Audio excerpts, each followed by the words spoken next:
Hey guys, what is going on? Welcome back to the Oakland Athletics franchise here on MLB The Show 18. So we last left off, we had a 9.5 game lead over the Astros with just 2 weeks left in the regular season. And we just ended up simming that 2 weeks, and we took care of business, and we are the AL West champs in 2019. As you can see, we won the division. And we will go over to the standings here to take a look at everybody else. You can see the Astros 83 and 79. They missed out. We ended up with a 14-game lead over the Astros. We even extended it in the final 2 weeks. As for the rest of the American League in the East, the Red Sox win the division at 99 and 63, with the Yankees and Orioles as your wild card winners there. And then the Central, with the best record in the American League, the Cleveland Indians win 101 games. As for the NL East here, the Nationals win 100 games, easily winning over the Braves and the rest of the division, which was pretty pathetic there. In the Central, the Cubs win that division with 90 wins, Brewers with 89, so they win that division by just one game, with the Cardinals at 87 to 75, just missing out of that wild card spot. As the National League West, same thing, just a game victory for the Dodgers, winning that division, with the Diamondbacks now in the wild card. So interesting division there. Rockies finishing at 500. So that sets up this. In the playoffs, you can see the calendar. The Orioles and the Diamondbacks actually won their wild card game. So we are taking on the Boston Red Sox, and then the Orioles are taking on the Indians in the other ALDS series. In the National League, the Cubs now already have a 1-0 lead over the Dodgers, and the Nationals already have a 1-0 lead against the Diamondbacks. So we can take a look at some of the awards here for the season. Giancarlo Stanton is going to win your MVP with 47 home runs, 120 RBI. And then the National League, Ryan Zimmerman at age 34 wins the MVP, hits 329, 43 home runs, 129 RBIs. Unbelievable year for the 34-year-old. As for Cy Young, Madison Bumgarner wins it with 15-5, 2.7 ERA, 213 strikeouts. And the American League, Chris Sale, who we will see in Game 1, wins the American League Cy Young, 18-8, 245 strikeouts, 2.5 ERA. Sean Manaea for our Oakland A's ended up having 22 victories and somehow does not get the Cy Young. So I'm not sure. I think we got a little robbed there. But we'll see. We'll face each other in the playoffs here in Game 1, and we'll see who comes out on top there. As for the batting title, Bryce Harper hits 342, wins the batting title after coming back to the Nationals and not going anywhere else in free agency in the American League. Michael Brantley hits 332 to win that batting title. Relievers Osuna, Jansen for the National League. Rookie of the Year, Nick Pratto for the Royals hits 252, 24 home runs and 75 RBI. And in the National League, Nick Senzel, 254, 13 homers, and 40 RBI. Hank Aaron Award goes to Bryce Harper, and then the American League is Brian Dozier. Gold Gloves here going forward in the National. This is the American League right now, so we can just go through here, see who all won the Gold Gloves here for the American League, and then we'll head to the National League, see if we have anybody here. Nothing so far. So So there's your National League Gold Glove winners. And we'll keep skipping through here. Silver Slugger, we actually get Nelson Cruz with the Silver Slugger. So coming over in free agency, obviously getting up there in age. He is 38 years old, so who knows what you're going to get from him. But had an absolute outstanding season. Actually led the American League in RBIs, led us in home runs, obviously. So great year for Nelson Cruz. We'll keep going through here. Gary Sanchez, Edwin Encarnacion, Brian Dozier almost hit 40 home runs. Sano, Manny Machado, Stanton hit 47, obviously win the MVP, and Judge with 45. So the Yankees, who now are no longer in the playoffs, but man, those guys can absolutely crush the ball. And Mookie Betts finishes off. We'll see him in the playoffs here coming up. So the National League outfield, you have Will Myers, Charlie Blackmon over 30 home runs. Domingo Santana with 30. Great season there. 323, 36 home runs, 107 RBI. Trevor Story. Nolan Arenado with about 40 home runs and 120. Ozzie Albies there. Good season for him. Ryan Zimmerman, obviously the MVP. Contreras and Bumgarner. Actually hitting 250 for a pitcher in the National League. So we'll go on from there. We have right now, obviously, the postseason MVP so far, just a few games being played. So that's pretty much the awards here going forward. We can take a look at what everybody's done. So Juan Soto it's 241, 5 home runs, 28 RBI. So he definitely improved for sure. He was struggling a little bit at hitting around 200, but looked a lot better near the end of the season. And I like to see a full season under his belt, see what he can do, because I think you can knock that homers maybe up to 20 to 30, and I think he can hit around 270 to 290.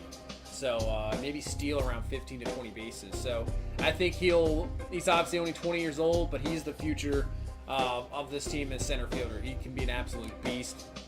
Joe Mauer ended up hitting 329 on the season, 11 home runs, 85 RBI. Weird seeing him, like I said, not in a Twins uniform, but as a Joe Mauer season coming back. Obviously, hasn't hit that well in a little since maybe like 2013, you see, but hits 329, does pretty well, plays 156 games, so really can't complain about that. He stayed healthy. Steven Piscotty dropped off a little bit at the end of the season, still hitting 296. The power, obviously not known really for power, but still 59 RBIs, and I believe led our team in doubles with 40. So 40 doubles, really can't complain about that either for Steven Piscotty. And defense not too bad, so decent season for him. Nelson Cruz, we just talked about, leads our team with 42 home runs, 125 RBIs, which led the American League. Almost a 300 average. Outstanding. Played every game. 162 games. He played every game. So even when he was just DHing or he had to play the field in the National League, he was in there. So a great year for Nelson Cruz. Matt Olson, he improved too last year. A little bit of disappointment with the average. Got that up a little bit. Obviously didn't play as many games this year. But still, the power is there. 34 home runs. A little less than RBIs, but still showing improvement. And getting him in the field more, playing some defense. We'll have to rearrange things next year. I'm not sure if Joe Mauer will retire or not. Who knows what will happen. So Olsen might just move back to first base. But we'll see.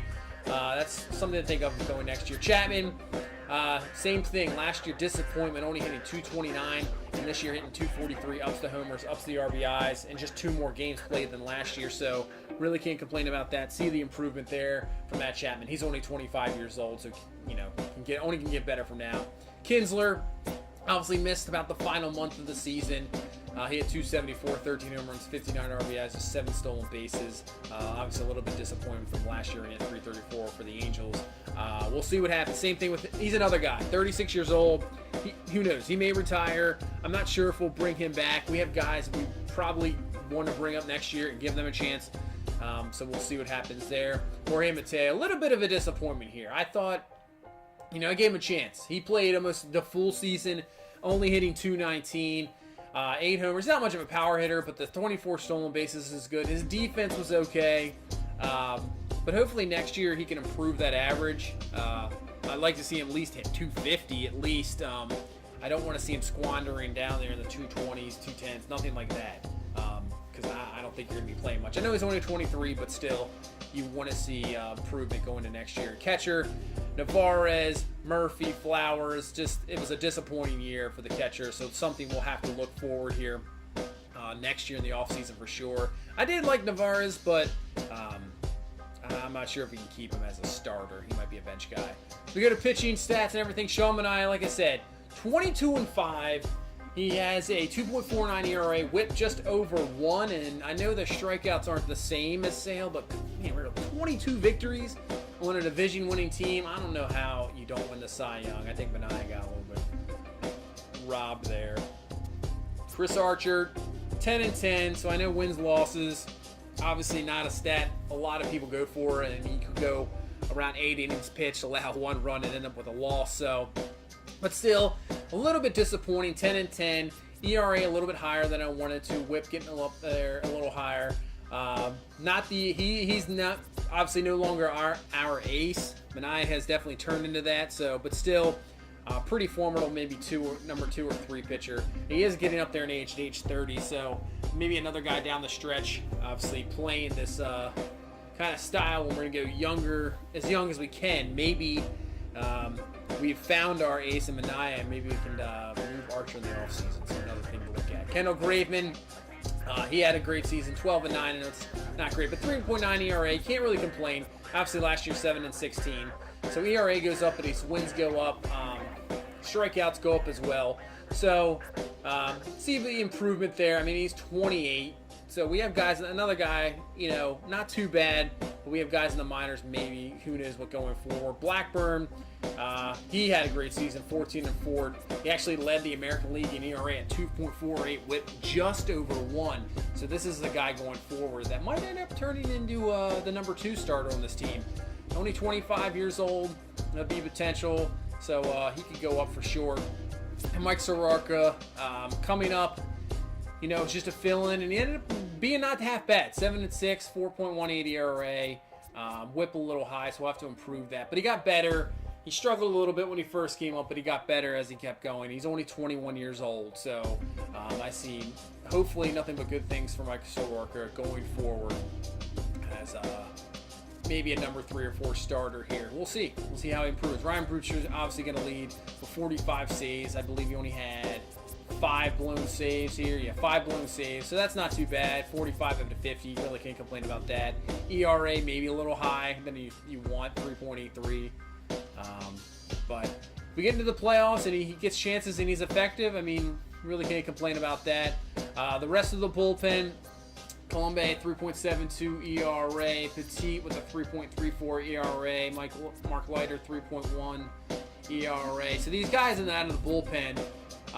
Alvarez with a 4.21 ERA. So he, you know, filled in a little bit for starters. And, you know, when you haven't pitched much for the last few years, not too bad. Ryan Dull, 3.69 ERA.